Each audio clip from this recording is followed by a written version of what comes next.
Welcome everyone, I am the Kaiju no Kami, and today I'm going to be taking a look at Kong Skull Island. After the success of Godzilla in 2014, Warner Bros. And Legendary Pictures announced they would be creating a cinematic universe revolving around giant monsters known as the MonsterVerse. While Godzilla King of the Monsters would become a direct sequel to Godzilla, the film that followed 2014 was one revolving around King Kong set 40 years prior to Godzilla. This time around, the writers decided against just remaking the same story over yet again and made a movie that took place solely on Skull Island as opposed to bringing the big ape into the modern world. This helped set it apart from its brethren while also attempting something new that hadn't been done for some time. However, is Skull Island a breath of fresh air compared to the numerous retellings of the King Kong story we have seen over and over again? Or is this just another pile of Donkey Kong? Let's watch to find out. Our film kicks off during World War II with opposing pilots crashing onto a mysterious island. They begin to battle each other until they nearly get bitch slapped by a pair of giant furry arms.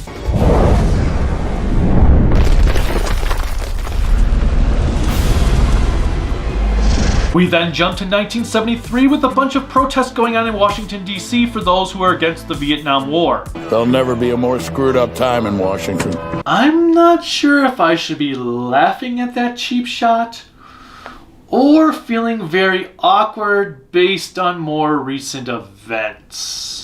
This is where we meet Bill Randa and Houston Brooks, played by the amazing John Goodman and Corey Hawkins. Randa and Brooks are from a secret organization known as Monarch, who apparently hunt down giant monsters. It's also made quite clear that their purpose is seen as nothing more than a joke, so much so that it allows the movie to give us another quick below-the-belt comment. Monarch ranks right up there with the search for alien life. Yeah, but those guys are nuts. Again, should I laugh or cringe? Anyway, it turns out they have discovered a new island in the South Pacific known as Skull Island and are trying to get funding to lead an expedition there. Initially, their request is denied until Brooks says this. Tomorrow night, the Russian Novsat passes over this sector. They're gonna have the same images we have. Whatever's there, you want us to find it first, right? That almost makes sense. If it's one thing American politicians can't stand, it's another country having the bigger dick. Hence Florida. The request is now approved and they are partnered with a group of soldiers who are leaving the abandoned Vietnam War led by the disgruntled Samuel L. Jackson, this time under the guise of one Preston Packard. We didn't lose the war. We abandoned it. Additionally, Randa and Brooks hire an ex-British soldier to their team, Tom Hiddleston's James Conrad.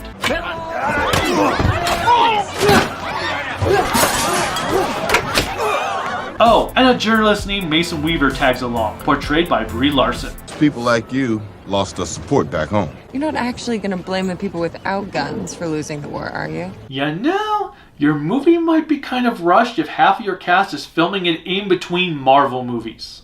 Conrad and Weaver have a scene together after a brief briefing to solidify their relationship to the audience for the rest of the movie. Why does a geological mapping mission need explosives? Seismic charges for the geological survey. You believe that? I didn't say that. Soon, Packard's team and our marvelous protagonist take off in a platoon of helicopters to fly through a never-ending hurricane in order to reach Skull Island, where they are greeted by its #1 resident after dropping a bunch of bombs into the ground, who is upgraded from barrels to trees and helicopters.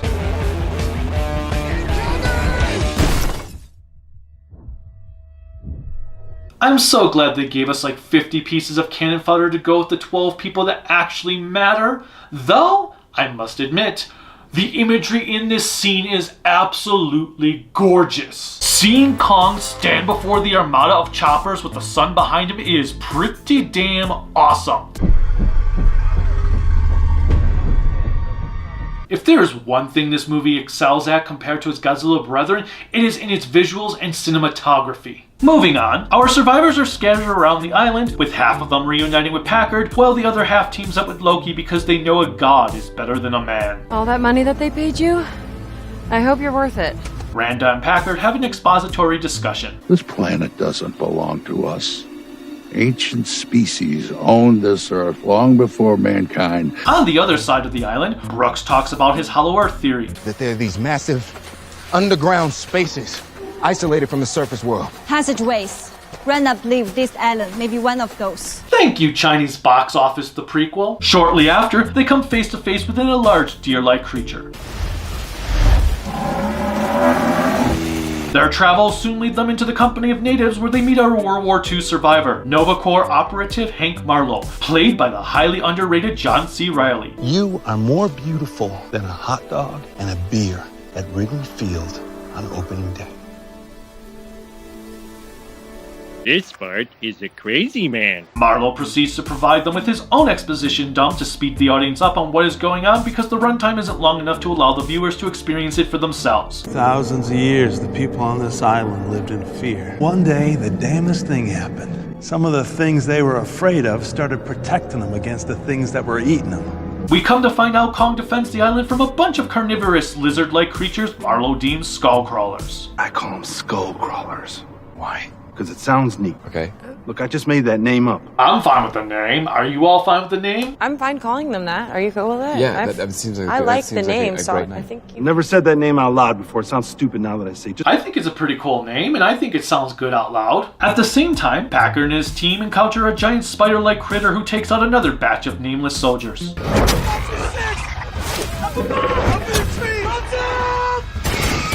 They kill it before it is able to murder one of the soldiers we actually care about, whose name escapes me right now.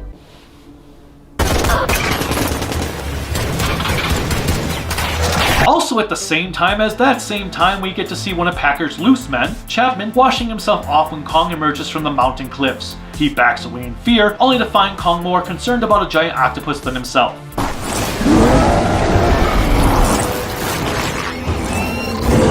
In time, Chapman meets his end at the mouth of a skull crawler, though the movie did try hard to make us care about him given we are always seeing him write or talk about returning home to meet his son.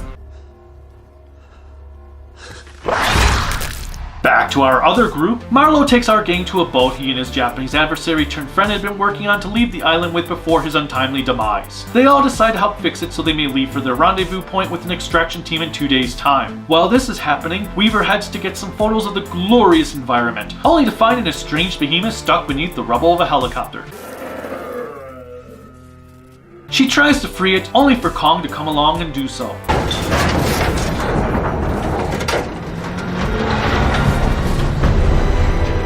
Please squish her, please squish her, please, please, please, please, please. Aww. The next day, Marlowe and gang depart for the natives and are reunited with Conrad just in time to learn how unhinged Packard has become. But we're not leaving yet. Still got a man out there, Conrad. Your job is finding lost men, right? He leads them into a giant ape graveyard. Yeah, you smell that? That's death. Yep. Oh, shit.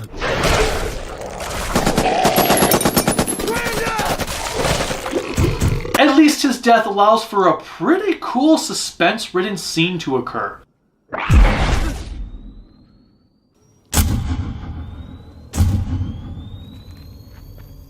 The skull crawler also regurgitates Chapman's remains.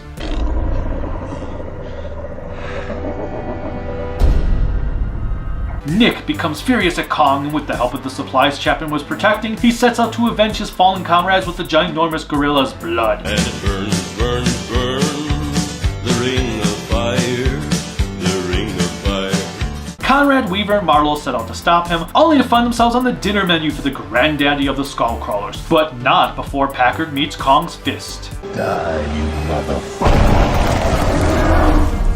You're grounded. Another soldier does a bang-up job of fighting off the skull crawler,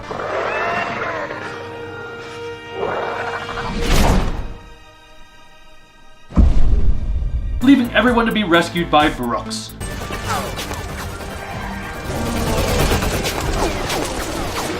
Kong acquires a new action feature before entering the climactic battle against the crawler.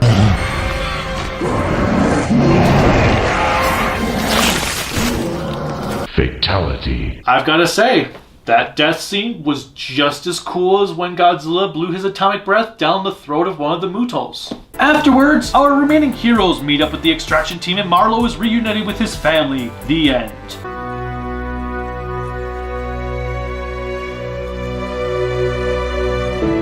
Are you crying? Am I crying? No, I'm not crying. You're crying. But wait! There's more! We have a post-credit scene that shows Weaver and Conrad being given a sneak preview of what the next MonsterVerse film is going to be.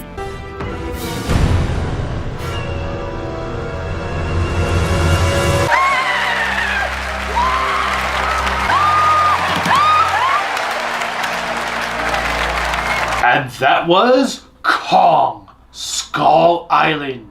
You know, I find myself enjoying this movie more and more with each viewing. It's not perfect by any means, but it is easily the best King Kong movie to come out since Toho's adventurous King Kong Escapes. With the exception of Marlowe and Packard, the characters are one-dimensional, so it is hard to care if they live or die. However, they are not bad by any means. You like the ones you are supposed to like and hate the ones you are supposed to despise. Acting-wise, everyone is par for the course. Riley goes above and beyond expectations, Jackson goes over the top, Hiddleston plays everything straight, while Brie Larson is as wooden as you would expect. And John Goodman plays John Goodman. Sure, it would have been nice if they had done something extraordinary with the characters. Nevertheless, at this point, I'm just happy they're not awkward and face-palming bad most of the time. It's also nice to not have any monster genital jokes and the like around. Plot-wise, it's nothing original, yet by keeping the entire tale contained down to Skull Island itself sets it apart from the other movies featuring King Kong, not to mention the 2 Godzilla films. Plus, it makes for a really nice self-contained tale if you are not a fan of the godlike titan. Blasphemy! The best part about this film is hands down its cinematography. Everything is well shot, well lit, and it all looks absolutely gorgeous due to it. As I said earlier, the scene where our characters first encounter Kong is jaw-dropping thanks to that sunrise background. We've got cool shots of the environment being mirrored into people's sunglasses and the like. The battle scene in the graveyard is very atmospheric thanks to the fog surrounding it. All of this is enhanced by moments of suspense and tension that keep you on the edge of your seat, and it is nice to not know how events are going to play out given its standalone nature. It's too bad we didn't get more movies like this from the MonsterVerse before King of the Monsters had come out, as it could have helped King of the Monsters feel special. The designs are equally impressive. You pretty much know what to expect in the design department for Kong, as he's a giant gorilla. You can't detract beyond that without pissing your audience off. Thus, it makes sense to feature other creatures, and what wonderful creatures they were. The giant deer-like water buffalo things were intriguing to see and made me think of something out of Princess Mononoke. However, the highlight easily goes to the design of the skull crawlers, which were based off a monster that appeared in the original 1933 film for about 30 seconds. That was a really neat touch while also giving us something new that appeared to be as dangerous in the look department as they were in action. The film's music was composed by Henry Jackman, who always tends to enhance a film's entertainment value with a great score, and Skull Island is no different. It's whimsical when it needs to be,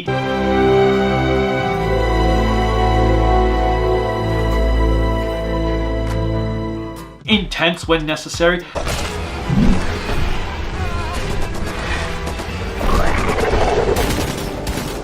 and none of it ever sounds out of place.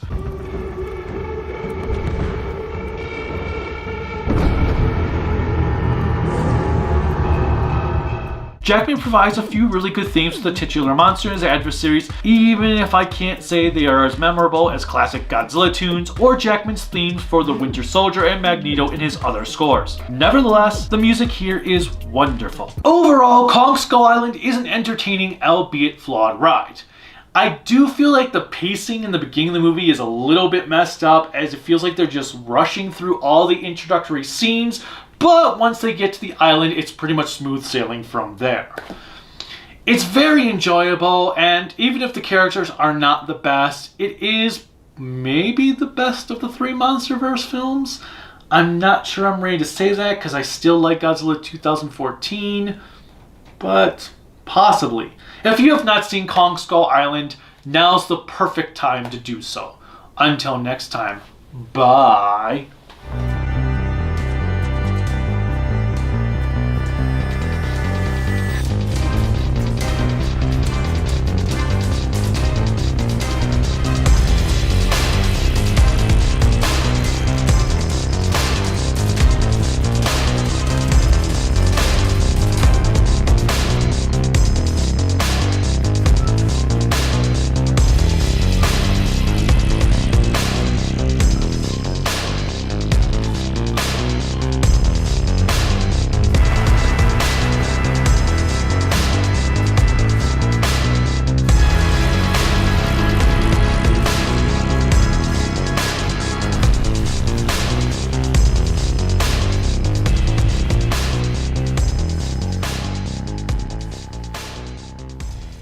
We didn't lose the war.